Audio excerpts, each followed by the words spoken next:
On World Down Syndrome Day that is marked on 21st March every year. Of course, it's global awareness for this particular condition. And in studio, I'm joined by Lydia Patrick. She's a consultant pediatrician for the Karen Hospital. Thank you for making time. Oh, thank you. Right. I think just for people to understand what is Down syndrome and what causes Down syndrome. So let's start like this. So all humans generally have 46 chromosomes, right? Right. And each is inherited from each parent, right? Mm-hmm. And this is what determines what? Genetic traits. So for trisomy 21, which is what we call Down syndrome, what happens is that during conception, when the egg and the sperm meet, that's when now an extra copy of the 21 chromosome is attached. So instead of having 2, they have 3, and this is what gives them their genetic traits and characteristics. How is Down syndrome actually detected or diagnosed during pregnancy? Is it possible? So yes, it is possible, but very few are screened or diagnosed prenatally. It can be through a blood test or through an ultrasound. But not common practice. It's not common practice. Yes. Could you maybe just tell us some of the common physical characteristics of people or individuals who have Down syndrome? Okay, so you'll find that they have typical facial characteristics, especially with the face. When you look at their face, they have either what we call low set ears, you know, up slanting eyelids, a flat nasal bridge. They might have an high arched palate, you know, a big tongue, you know. And yeah, when you look at also the hands, some might have a single palmar crease. So some of these physical and characteristics are what enable us to determine these babies with Down syndrome. Are there any specific or common health issues associated with Down syndrome? Yes, having Down syndrome puts you at great risk of some of the complications, especially heart. So they tend to have congenital heart disease. They have thyroid issues. They might have leukemia. You know, eye and hearing might also be impaired. Yeah, those are the common issues that. And of course, things like they may have cognitive impairment, and milestones are delayed as compared to their peers who do not have Down syndrome. Maybe I'm interested to just know from your experience, like, do you mostly deal with children who have Down syndrome, and what has been your experience treating them? So yes, we do encounter them, some at the initial stage when they are born, and others come to us because they've been referred for screening of some of these complications that they're at risk of. Remember that not all children with Down syndrome have all these complications. Some might have one, some might have all, some might have none. Yeah, so it's through the screening that we are able to determine who has what and help them out. So when they come to us, the first thing is to screen them. So we screen them for heart issues. At Karen Hospital, we're able to screen them for heart. We're able to screen them for thyroid, hearing, and eye impairment. And so when these are detected, we refer them to the subspecialties. So we have, when you find a heart issue, we usually have a cardiologist who comes and and follows them up. Yes, and same thing with thyroid. We have a pediatric endocrinologist who also sees them and manages them. Yes. You know, in the African setting, a child with Down syndrome, I don't think we're still yet in that place where we are sort of okay or understand that it's something that happens naturally. In your encounter, are there any specific misconceptions that you've heard about? So honestly speaking, I personally have not really encountered that.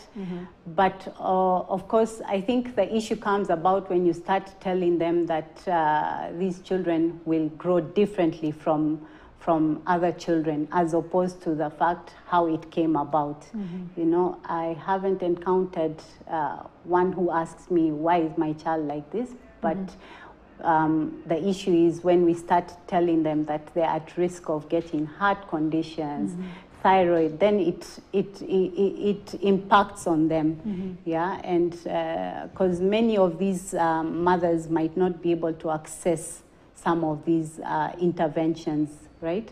And because some come from the villages, and you find that not all these specialities are available in the villages. So I think that's where the issue comes about, more than I haven't encountered a mother asking me, how did I get such a baby? But we try to explain to them that it's common, and especially with mothers with increasing age of the mother. You've talked about a number of conditions that affects Down syndrome.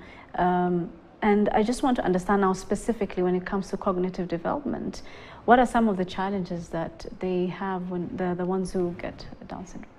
So memory, attention span is affected, and you might find that some of these children are intellectually disabled. So it varies in terms of severity. Some might have mild, moderate, or severe. And it also depends on how early this child gets an intervention. The earlier you get, the better for the child. Because when you start these occupational speech therapy, then they're able to integrate themselves with the rest of the other children without Down syndrome. Right. Is there any like specific milestones that, you know, Down syndrome children make? So they do end up reaching the same milestones as other children, but maybe later. The only issue comes about when are these interventions, that is the physical therapy, right? Occupational therapy, speech, including nutrition, because they tend to have also sometimes swallowing issues, right? And nutrition issues because of the conditions that are associated with Down syndrome.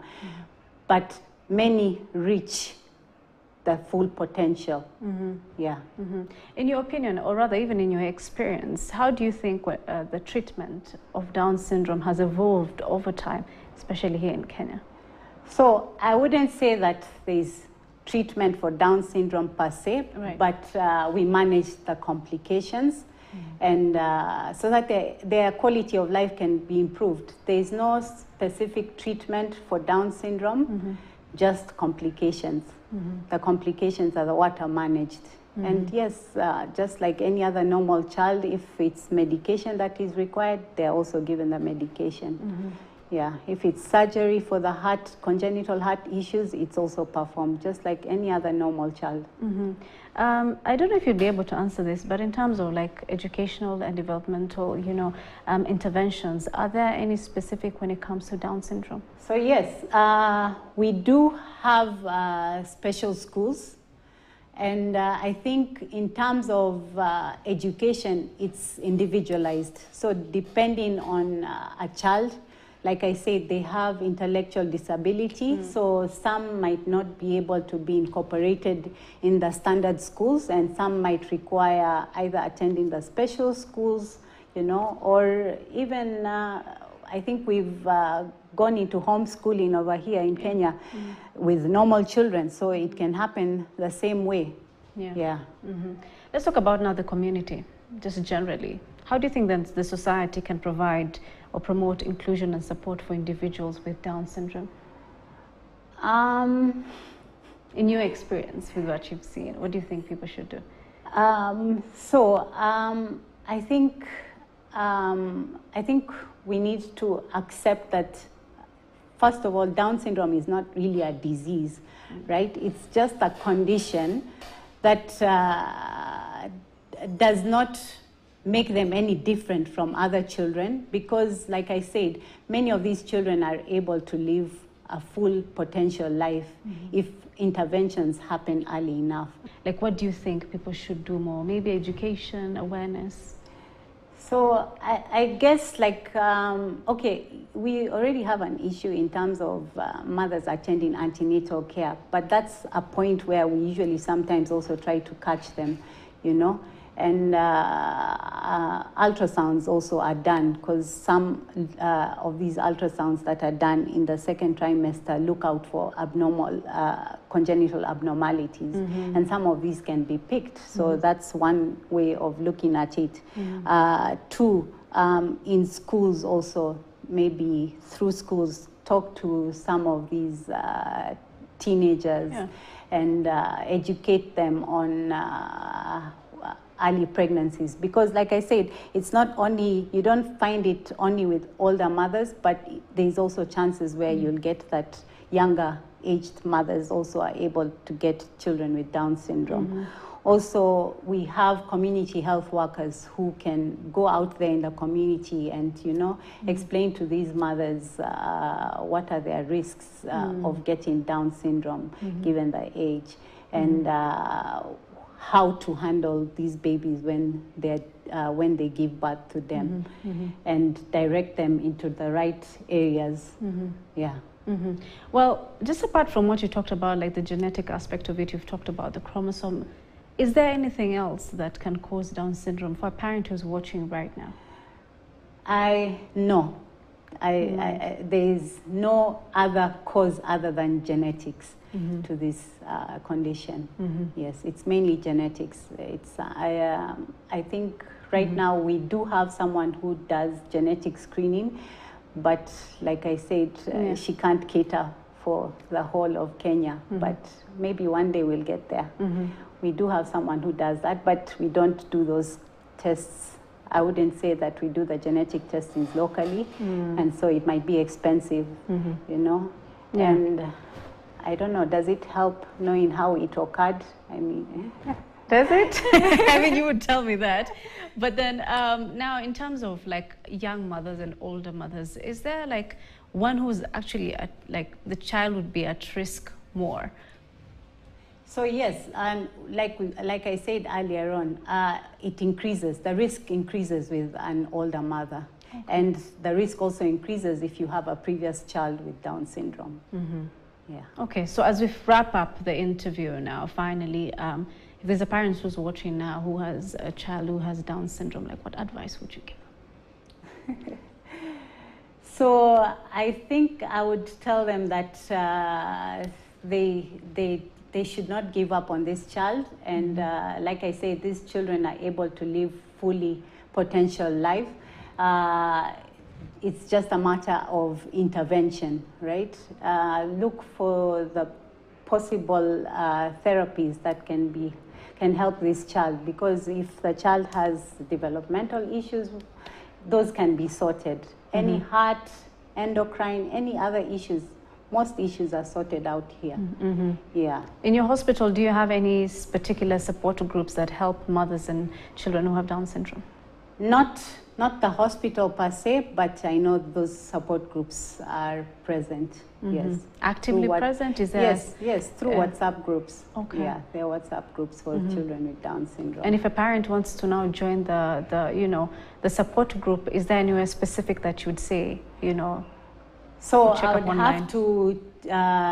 have to get in touch with the people who are involved in that, and maybe link them up. But it's possible. Yes, it's possible. Right. Thank you so much, Lydia. I mean, I appreciate it. I think it's been very informative. Thank you. Our conversation being, it's of course the day of Down Syndrome Day. That is Lydia Patrick. She's a consultant pediatrician at the Karen Hospital. Thank you for your time. Welcome.